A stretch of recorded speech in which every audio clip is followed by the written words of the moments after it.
শ্বশুর বাড়ি নিয়ে, আরে যাব তোমায় শ্বশুর বাড়ি নিয়ে।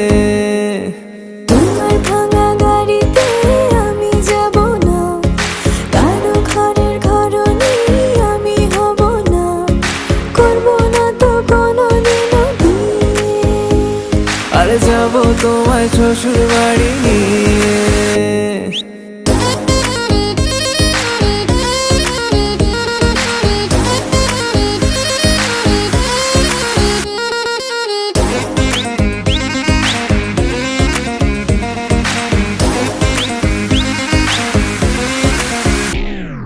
কেন বোঝো না তুমি আমার ইশারা?